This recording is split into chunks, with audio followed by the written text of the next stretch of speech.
अहोई अष्टमी का जो त्योहार है 2024 में, ये है कार्तिक मास की 24 अक्टूबर को है, जो आने वाली 24 अक्टूबर है इसको है। तो अहोई का जो त्योहार है इस पर हम सबसे पहले जो है माता की पूजा करने के लिए सबसे पहले चौकी लगाते हैं। तो उसके लिए कोई भी लकड़ी की चौकी ले लें और उस पे पीला या लाल वस्त्र, कोई भी रेशमी वस्त्र जो कि पूजा में हम यूज़ करते हैं ऐसे, तो वही हमें कपड़ा रखना चाहिए, पीला, लाल, गुलाबी इस तरह के कपड़े चौकी पे सजा लें। और देखिए इस तरह से करने के बाद हमने पहले चौकी को अच्छी तरह से धोकर साफ कर लिया था और इसमें जो एक डोरी होती है, कलावा होता है, इसको चौकी के सीधे पैर की ओर ज़रूर बाँधना चाहिए। क्योंकि जब भी हम देवी-देवता की या किसी की स्थापना करते हैं, सबसे पहले हमें चौकी की ही पूजा करनी होती है। तो उस पर हमने पहले क्या करा है, जल से छींटा देकर उसमें हमने जो ये है कलावा बाँध दिया है। फिर रोली से और हल्दी से जो है इसका तिलक कर देंगे चौकी के सीधे पैर का ही, जो सीधा पाया होता है उसका, वो राइट तरफ के ही पैर का हमें इसको जो है पूजा करनी होती है। तो उसकी हमने पूजा कर ली है अच्छे से। अब हम इस पर माता की जो तस्वीर है, अहोई माता की तस्वीर की स्थापना करेंगे। तो अगर पहली आपकी ये होई का व्रत आपका पहला है, तो आप नई तस्वीर ला सकते हैं। अगर आपके क अहोई का व्रत करते हुए कई साल हो गए हैं, तो पुरानी तस्वीर को रख के हर साल नई तस्वीर नहीं बदलनी चाहिए। क्योंकि अगर हम पुरानी तस्वीर को रखेंगे तो ये है माता की शक्ति जो है इतने साल हमें हो गए हैं करते-करते, उसमें जो है एक तरह से आत्मा आ जाती है, यानी कि शक्ति। और जो कि बहुत ही क्योंकि हमारी पूजा की जगह ये रखी रहती है और जो हम डेली पूजा करते हैं, तो फिर इस तरह से क्या है, इसमें इसमें हमें नई ऊर्जा मिलती है पूजा करने में। और देखिए इस तरह से हमने थोड़े से चावल रखकर हमने माता रानी की, अहोई माता की जो है तस्वीर की स्थापना कर दी है और उसके बाद हमने माता रानी को चुन्नी उड़ा दी है। कैसी भी चुन्नी उड़ा सकते हैं, लाल, पीली, गुलाबी, तो वो हमने ये चुन्नी उड़ा दी है। और अब हम करेंगे सबसे पहले, कोई भी पूजा करो सबसे पहले हम करेंगे गणपति जी की पूजा। तो देखिए इस अहोई माता की तस्वीर में भी देखिए गणेश जी, लक्ष्मी जी और अहोई माता है। अहोई माता जो है ये माँ पार्वती का ही रूप है।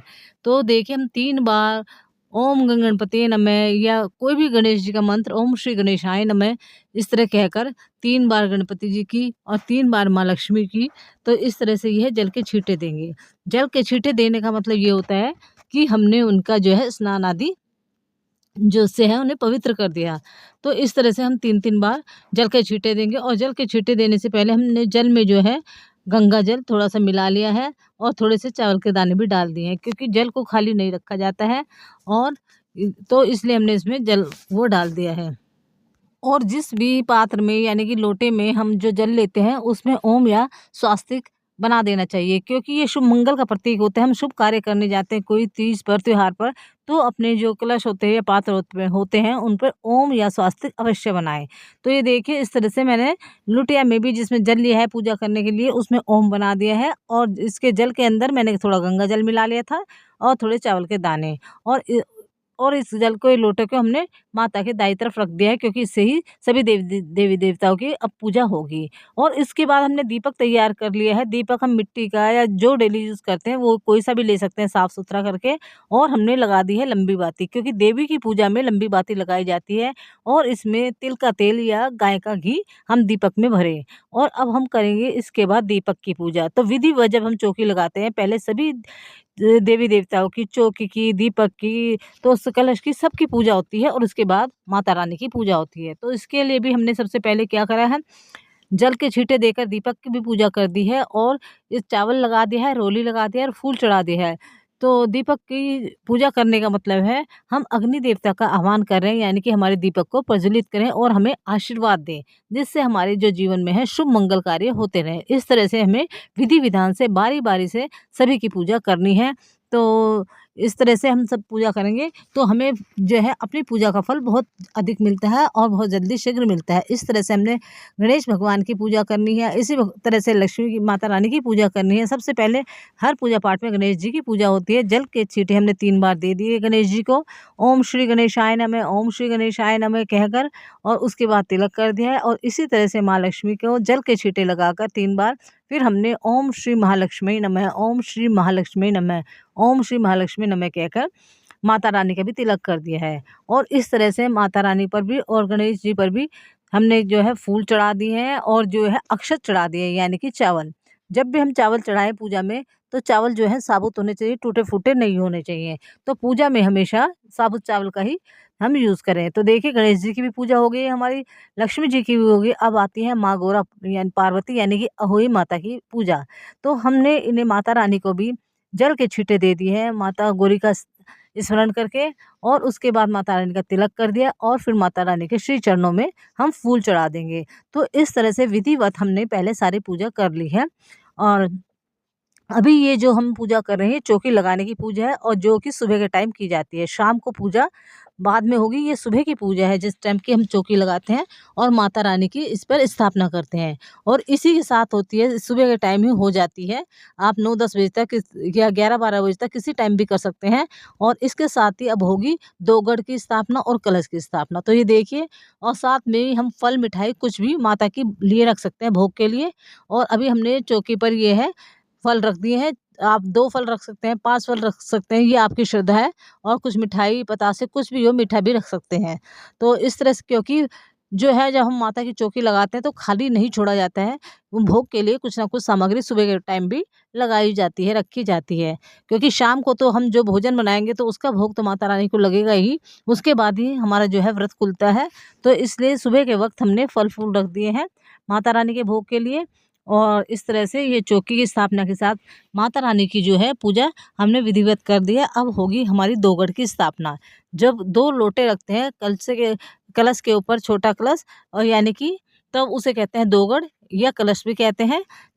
तो देखिए, फिर उसकी भी पूजा होती है, तो उसे रखने की जो विधि है, तो वो भी आप देख लीजिए कैसे रखा जाता है। सबसे पहले जहाँ हमें कलश की स्थापना करनी है, माता रानी के सीधे हाथ की तरफ हम जो है कलश की स्थापना करते हैं।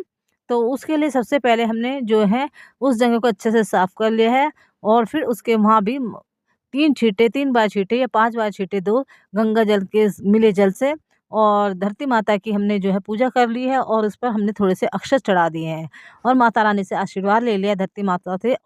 और उसके बाद हमने ये देखिए कलश की स्थापना कर दी है, क्योंकि 2 दोगड़ रखी जाती हैं। तो ये देखिए, ये बड़ा वाला दोगड़ है, मिट्टी के भी रख सकते हैं इसकी जगह। तो हमारे पास स्टील के हैं, तो मैं हर साल यही स्टील के ही रखती हूँ। तो इसकी पूजा करने से पहले ये देखिए, हमने इस पे कलश पे जो है नीचे बड़ा वाला कलश है, इस पे डोरी बाँध दी है। और इसके अंदर भी हमने जल के अंदर गंगा जल मिला दिया था। कुछ रुपए पैसे भी इसमें डालने हैं, गंगा जल डालना है, चावल के दाने डालने हैं, और फूल डालना है। क्योंकि खाली कभी भी कलश को ऐसे नहीं रखा जाता है। और देखिए, इसी तरह से इसके ऊपर ये दूसरा कलश हम ये रखेंगे दोगड़ का, तभी ये दोगड़ बनेगी। ये देखिए, इसे दोगड़ या ये देखिए कहते हैं। तो इसके ऊपर हमने छोटा कलश रख दिया है, और इसी में इसमें भी इस तरह से ही गंगा जल वाला जल, चावल के दाने, और रुपए पैसे के जितने भी 1-2 रुपए का सिक्का डाल दिया है, फूल डाल दिए हैं। और इसके बाद हम इसको क्या करेंगे, प्लेट से ढक देंगे। और देखिए, दोनों जो लोटे हैं, दोनों जो दोगड़ हैं, दोनों को हमने अच्छे तरह से कलावे से बांध दिया है। मतलब 2 एक लपेटा दे देंगे आप, तो 2 दें या 5 दें, तो इस तरह से हमने बांध दिया है अब। और इसके ऊपर प्लेट में हमने 5 पतासे रख दिए हैं। आपके पास कोई मिठाई हो को वो भी रख सकते हैं पतासों की जगह। तो मेरे पास पतासे थे, तो मैंने वही रख दिए हैं। अब इसी तरह से कलश की भी जो है पूजा होगी। अब कलश के ऊपर मैं कुमकुम और हल्दी से स्वास्तिक बना दूँगी। आप चाहे तो ओम भी बना सकते हैं। इस तरह से जब हम चौकी लगाते हैं, तो विधिवत हमें अच्छी तरह से कलश की, चौकी की, दीपक की, सबकी पूजा करनी चाहिए। तो तभी हमारी जो पूजा है सफल मानी जाती है और सिद्ध भी होती है। उसका हमें फल भी प्राप्त होता है। तो ये देखिए, मैंने जो है स्वास्तिक हमने इसके बना लिए हैं। और उसके और दोनों ओर रिद्धि-सिद्धि की 2-2 लाइनें हमने स्वास्तिक के दोनों ओर लगा दी हैं। तो ये लगाना भी बहुत ज़रूरी है। और इस तरह से पूजा करके हमने यहाँ पर भी जो कलश है, कलश के में क्योंकि सभी देवी-देवताओं का वास माना जाता है वरुण देवता के साथ, तो इसमें हमें चावल चढ़ा दिए हमने। और ये देखिए, ऊपर वाले कलश पर भी ओम का हमने ओम बना दिया है। तो इस तरह से चावल आदि हम इस पर चढ़ाकर और फूल चढ़ाकर इनकी भी पूजा कर लेंगे। क्योंकि बहुत ही शुभ होता है जब हम इस तरह से सब विधि विधानों के साथ अपने देवी देवताओं का आह्वान करते हैं, उनकी पूजा करते हैं, तभी तो वो हमारी प्रार्थना सुनते हैं, और तभी हमारा वो मंगल करते हैं। इस तरह से पूजा करने के बाद हमने इन पर भी फूल चढ़ा दिए, पुष्प चढ़ा दिए, और देखिए कलावा हमने बांध दिया है। चौकी पर भी बांध दिया था और दोगड़ में भी बांध दिया, दोनों हमने लोटों में बांध दिया है। तो ये देखिए, इस तरह से हमारी जो ये है सुबह की ये पूजा पाठ हो गया। अभी हमने सिर्फ पूजा है, बाकी जो हुई माता की कहानी है, कथा है, वो शाम के टाइम सुनी जाती है। जैस जब हम भोजन बनाएँगे 4 बजे के करीब, क्योंकि तारे बहुत जल्दी निकल जाएँगे। 6 बजे से 6:16 के बीच में तारे जो है निकल जाएँगे और तारों को देखकर ही ये व्रत खोला जाता है। तो इस ये व्रत को मैं अब इसमें ये भी बताऊँगी, आप वीडियो को एंड तक ज़रूर देखें, आपको काफ़ी इससे नॉलेज मिलेगी। तो वो स्त्रियाँ ज़रूर करें जिनके संतान नहीं हो। संतान जिनके हैं वो तो करते ही हैं, लेकिन वो स्त्रियाँ भी ज़रूर करें जिनके संतान नहीं हो। ये देखिए, इस तरह से हमने गेहूँ के कुछ दाने भी वही माता के आगे चढ़ा दिए हैं, क्योंकि ये है ना धन, अगर हम ये गेहूँ के दाने, चावल के दाने चढ़ाते हैं, इसका मतलब क्या होता है, इस तरह से हम चढ़ाने से क्या होता है, माता रानी जो है हमारे घर में धन धान्य के भंडार भरती है, रिद्धि सिद्धि देती है, सुख समृद्धि देती है, खुशहाली आती है, इसलिए ये गेहूँ और चावल चढ़ाए जाते हैं। हम माता रानी को जो अर्पित करते हैं, उससे कई कई करोड़ों गुना फल हमें मिलता है। यानी कि हम देने वाले कौन हैं, वो तो रिवर्स में, यानी कि उल्टे ही हमें माता रानी जो है हमें कई गुना फल हमें दे देती है। तो इसलिए चढ़ाया जाता है, क्योंकि ये हमारी श्रद्धा भक्ति भावना का प्रतीक है। हम अपनी श्रद्धा व्यक्त करते हैं, तो माता रानी इस तरह भंडारे भरती है। तो जैसे कि मैं बता रही थी, जिनके संतान है वो तो करते ही हैं इस व्रत को, अपने बच्चों की, अपने पुत्रों की लंबी आयु के लिए और उनके अच्छे स्वास्थ्य के लिए, उनकी अच्छी उन्नति के लिए, तरक्की के लिए। आजकल तो बल्कि जिनके बेटियां हैं वो भी करने लगी हैं, क्योंकि जो है बेटा बेटी एक समान होता है, तो करना ही चाहिए, क्योंकि माता का आशीर्वाद तो सबको ही चाहिए, बेटा हो या बेटी। तो ये व्रत जरूर करना चाहिए, और जिसके संतान नहीं है, एक बार मैं ये कह रही हूँ, आप करके देखिए। जो आपके मतलब संतान ना हो जाए तो फिर कहना। तो ये बहुत ही अचूक, बहुत ही अच्छा अष्टमी का उपाय है। देखिए, अष्टमी की जो है माता रानी की होती है ये। माता रानी जिनके संतान नहीं है, अवश्य ही आपकी गोद ज़रूर भरेगी। इस बार आप व्रत करें, तो व्रत कैसे करें वो मैं बता देती हूँ संक्षेप में। तो उसके लिए क्या करना है, जो पहली बार कर रहे हैं, जिनके संतान नहीं है और पुत्र की कामना है या पुत्री की कामना है, तो वो क्या करें, मैं अभी आगे दिखाऊँगी। आपको पता ही होगा वैसे। व्रत में सबसे पहले इसी तरह से चौकी लगा लें, नहा धोकर सुबह तैयार हो जाएँ। उसके बाद ये जो जैसे मैंने चौकी लगाई, इस तरह से सारा पूजन कर लें, पाठ कर लें और चौकी लगा लें, और हो सके तो गुलाबी या लाल या पीली ही साड़ी पहने या सूट पहने, और नहीं तो साड़ी या सूट नहीं तो लाल चुन्नी ओढ़ लें या पीली चुन्नी ओढ़ लें। उसके बाद क्या है, हम आप जो है जिसके संतान नहीं, उसके लिए बता रही हूँ। इस तरह से देखिए, होई माता की तस्वीर आती है, ये सोने में भी आती है और चांदी में भी। ये देखिए, मेरी बहुत पुरानी है, तो हमारे तो ये पुरखों से चली आ रही है, सोने की है तो चांदी में भी आती है। तो इस तरह से ये लाई जाती है। जब आप पहली बार करेंगे तो इसमें इस तरह से बीच की ये वही माता की तस्वीर लाएँ और 2 दाने लेकर आएँ, सिर्फ़ 2 दाने आपको लेकर आने हैं, और इस तरह से जो है कलावे में, ये जो है डोरी में ये डाल दिए जाते हैं। तो पहले साल में 2 ये डाले जाते हैं, और ये तस्वीर तो बीच में रहती है, और इस तरह से हर साल जितने साल के बच्चे होते हैं उतने ही दाने डाले जाते हैं। अगर हमारे 4 बच्चे हैं, 4 बेटे हैं, तो हम हर साल 2-2 ही डाल सकते हैं। ये नहीं है कि 4 है तो हम सब बच्चों के नाम के मतलब 2-2 करके 8 डालेंगे। चाहे तो हमारे 4 बच्चे हैं, चाहे हमारे 1 है, तो हम 2 दाने हर साल डाल दें। और जिस साल बच्चों का ब्याह शादी होता है तो उस साल हमें 2 दाने और बढ़ाकर डालने होते हैं। तो ये इसका नियम है। तो जिसके संतान नहीं है, तो मैं बता रही थी वो ऐसे करें, इस तरह से स्याऊ माता ले आएँ और उसमें 2 दाने डालकर ले आएँ। और इसी तरह से चौकी लगा लें, और इसी तरह से ये देखिए कलश स्थापना जैसे मैंने कही है, ऐसे कर लें, और इस तरह से जो कलश में ये है अपनी स्याऊ माता को इस तरह से अच्छे से पहना दें, और उनकी पूजा पाठ इस तरह से कर लें।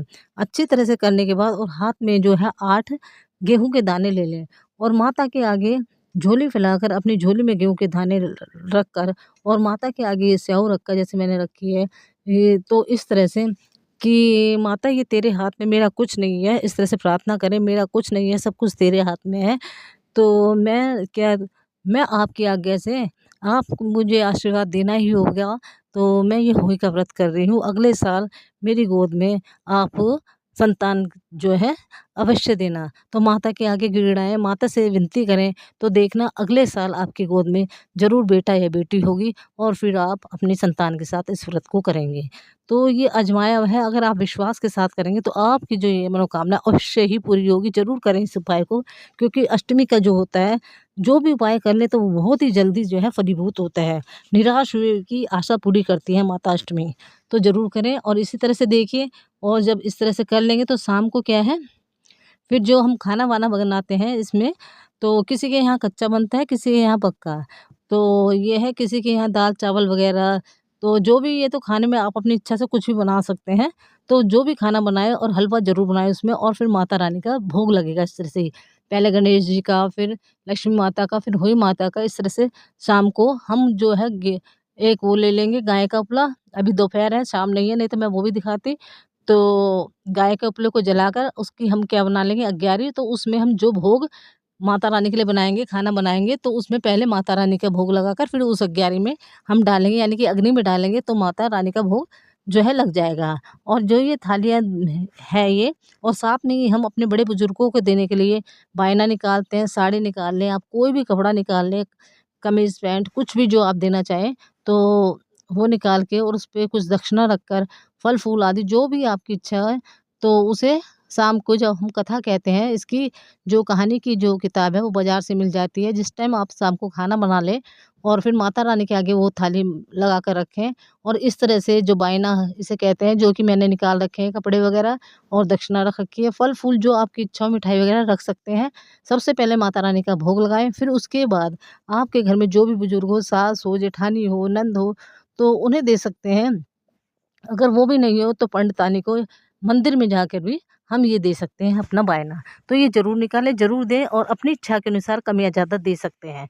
उसमें ये नहीं है कि इतना ही देना है, जितनी आपकी श्रद्धा है, जितनी आपकी इच्छा है, तो उसी हिसाब से कपड़े, लत्ते, पैसे दे सकते हैं। तो ये ज़रूर करें, और माता रानी जो है हर एक की मनोकामना पूरी करती है, तो आपकी भी करेगी।